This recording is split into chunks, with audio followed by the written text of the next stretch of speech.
আসসালামু আলাইকুম সুপ্রিয় শিক্ষার্থীরা, আশা করি তোমরা সকলেই ভালো আছো।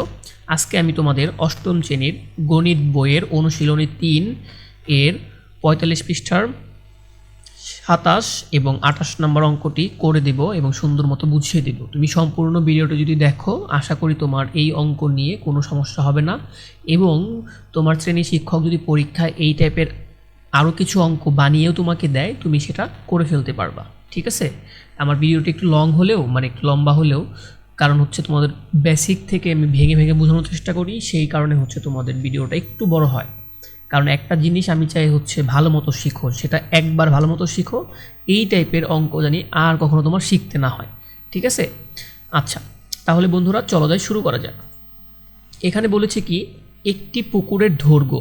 প্রথমে কি করবা, এই টাইপের প্রশ্নগুলো সুন্দর মতো দেখবা, কি কি আছে মানে কি কি তোমার দেওয়া আছে সেটা দেখবা এবং তোমার কি বের করতে হবে সেটা আইডেন্টিফাই করবা। এটাই তোমার মেইন গোল। ঠিক আছে, আচ্ছা একটি পুকুরের দৈর্ঘ্য কি কত মিটার দেওয়া আছে, 32, এককগুলো দেখো।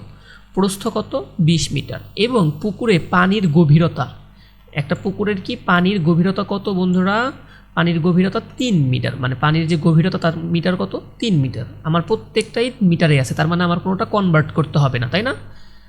আচ্ছা তাহলে একই এককে যেহেতু আছে আমি সূত্র অ্যাপ্লাই করতে পারবো। একটি পানির মোটর দ্বারা পুকুরটি, মানে একটি পানির মোটর দ্বারা পুকুরটি পানি শূন্য করা হচ্ছে, মানে এই পুকুরটাকে পানি শূন্য করা হচ্ছে, যা প্রতি সেকেন্ডে, প্রতি মানে কি এক, প্রতি সেকেন্ডে 0.1 ঘনমিটার পানি সেচতে পারে। পুকুরটি পানি শূন্য করতে কত সময় লাগবে, তোমার সময় বের করতে হবে, তাই না? আচ্ছা তাহলে পুকুরটি হচ্ছে কত বর্গ কিলোমিটার, কত ঘনমিটার সেটা আগে হচ্ছে বের করতে হবে। মনে করো এটা একটা পুকুর, এটার হচ্ছে কত ঘনমিটার, যত ঘনমিটার তত পরিমাণ পানি আটতে পারবে, তাই না? তারপরে আমি মেন হচ্ছে কাজ কি, পুকুরের কত ঘনমিটার জায়গা আছে সেটা বের করা, মানে যত ঘনমিটার আছে ততটুকুই তো পানি আটবে, তাই না?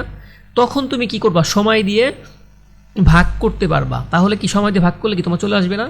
আচ্ছা তাহলে দেখো দেওয়া আছে কি, পুকুরটির দৈর্ঘ্য, যা যা দেওয়া আছে লিখে ফেলছে। পুকুরটির দৈর্ঘ্য 32 মিটার, প্রস্থ কত, 20 মিটার, প্রশ্নে দেওয়া ছিল গভীরতা কত, 3 মিটার।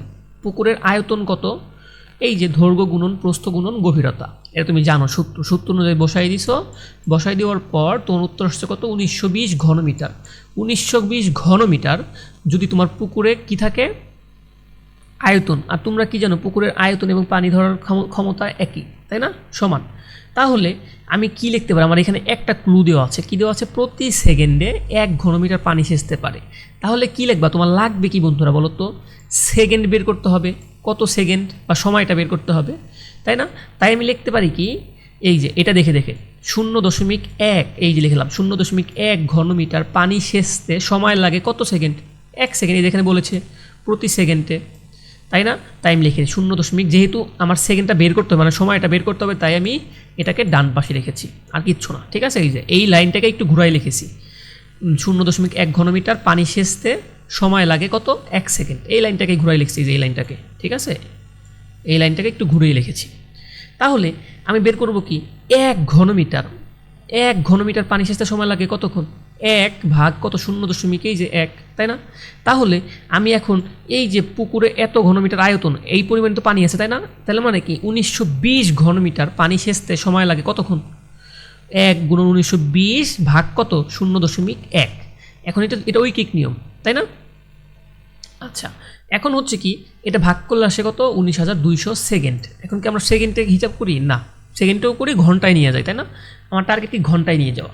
আচ্ছা এখন তুমি যদি তোমাকে যদি বলো 20,000 সেকেন্ড, তুমি কি ক্যালকুলেশন করতে বলবা অঙ্ক? এখানেও অঙ্ক হবে, হবে না তা না, কিন্তু এটা রেখে দিলে ভালো হয় না, ঠিক আছে, সৌন্দর্য হয় না। সৌন্দর্য হয় না কেন, কারণ তুমি কি কাউকে বলো এই যে আপনাকে 30,000 সেকেন্ড লাগবে বা 19,200 সেকেন্ড লাগবে, আমরা কিন্তু এরকম বলি না। আমরা বলি কি, এই পুকুরে পানি সেচতে এত সময় লাগবে, এত ঘন্টা সময় লাগবে, তাই না? তুমি যদি এই অঙ্কটি ভালো মতো পারো, তাহলে তোমাদের যদি পুকুর থাকে, সেটার দৈর্ঘ্য প্রস্থ এবং গভীরতা তুমি জানো, তাহলে তুমি বের করে ফেলতে পারবা না কত সময় লাগবে। আশা করি পারবা। দেখো এখন তাহলে কি হইল, এখন তোমাকে কি করতে হবে, প্রথমে মিনিটে কনভার্ট করতে হবে সেকেন্ডকে মিনিটে কনভার্ট করতে গেলে কি লাগে বন্ধুরা, 1 মিনিট সমান সমান কত, 60 সেকেন্ড, তাই না? সেহেতু 60 দিয়ে ভাগ করতে হবে, তাহলেই মানে 60 দিয়ে ভাগ করলে তোমার কি হবে, মিনিটে কনভার্ট হয়ে যাবে। এখন 320 মিনিট, এটাও তো আমরা বলি না, আমাদের লাগবে কি, এটা ভাগ করলে 19,200কে ভাগ করলে কত, 320 মিনিট আসে। ঠিক আছে, এখন কি মিনিট আমার লাগবে না, আমার ঘন্টায় লাগবে। সেহেতু কি 60 মিনিট 1 ঘন্টা না, সেহেতু কি 60 দ্বারা ভাগ করতে হবে। আবার এই মিনিটকে তুমি যদি 60 দ্বারা ভাগ করো সেটা ঘন্টায় রূপান্তর হয়ে যায়। ঠিক আছে, এই যে 320কে 60 দ্বারা ভাগ করলে কত হয় দেখি তো, এই ধরনের 300 কত বন্ধুরা 20, তাই না? এভাবে ভাগ করো না তুমি, এটা কি ভাগ করবা কত দিয়ে, 60 দিয়ে।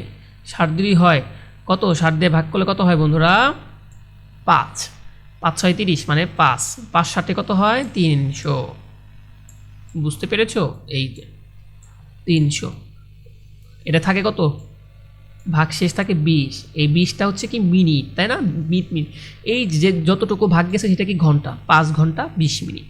এভাবে লিখেছি, পুকুরটি পানি শূন্য করতে সময় লাগে 5 ঘন্টা 20 মিনিট, মানে যেটা ভাগ শেষ হবে, এই যে মিনিটকে তুমি যেটা দ্বারা ভাগ দিবা এবং তোমার অবশিষ্ট যেটা থাকবে মানে ভাগ শেষ যেটা থাকবে সেটা হচ্ছে মিনিট, এটা লিখবা। বুঝতে পেরেছো? আশা করি বুঝতে পেরেছো। তাহলে পরবর্তী ভিডিওটা দেখি, এইটা দেখি অঙ্কটা। 3 মিটার দৈর্ঘ্য, দৈর্ঘ্য কত 3 মিটার, 2 মিটার প্রস্থ, 1 মিটার উচ্চতা। দেখো তো তিনটারই কি একই রকম আছে না বন্ধুরা? সেটাই, বিশিষ্ট একটি খালি চৌবাচ্চায় 50 সেন্টিমিটার বাহু বিশিষ্ট, 50 কি, এই দেখো এখানে কিন্তু সেন্টিমিটারে বলা আছে, বাহু বিশিষ্ট একটি নিরেট কি আছে, ধাতব ঘনক রাখা আছে। তার মানে কি, এইটা একটা ধরে নাও চৌবাচ্চা কিন্তু আমি এর আগে তোমাদের দেখিয়েছি কীরকম হয়। ঠিক আছে, যারা দেখোনি তারা আমার প্লেলিস্টে কি আগের ভিডিওগুলো দেখতে পারো, সেই ভিডিওতে তোমাদের চৌবাচ্চার যে অঙ্কগুলো আছে তখন আমি চৌবাচ্চা কেমন দেখতে হয় সেটা দেখিয়েছি। ধরে নাও এটা একটা চৌবাচ্চা, এটার কি আছে বন্ধুরা, 3 মিটার দৈর্ঘ্য, 2 মিটার প্রস্থ এবং 1 মিটার উচ্চতা এটা। ঠিক আছে, এটা এই চৌবাচ্চাটা একটি খালি চৌবাচ্চা, এটা একটা খালি চৌবাচ্চা। ঠিক আছে, এই চৌবাচ্চা 50 সেন্টিমিটার বাহু বিশিষ্ট একটি নিরেট মানে কি, ভিতরে ফাঁকা নেই। ঠিক আছে, ঘনক মানে কি জানো, যার দৈর্ঘ্য প্রস্থ এবং উচ্চতা তিনটাই সমান। এই দেখো এটার দৈর্ঘ্য ধরে নাও, এটা দৈর্ঘ্য, প্রস্থ ধরো এই যেটা, দৈর্ঘ্য প্রস্থ উচ্চতা এটা তিনটাই কিন্তু সমান। এই যে দৈর্ঘ্য ধরলা এটা, প্রস্থ ধরলা এটা এবং উচ্চতা এই যেটা না বন্ধুরা, এই যে ধরো, যদি এটা ধরো দৈর্ঘ্য, এটা কি প্রস্থ, আর এটা কি উচ্চতা, তিনটাই কি সমান। ঠিক আছে, এটাকেই বলা হয় ঘনক।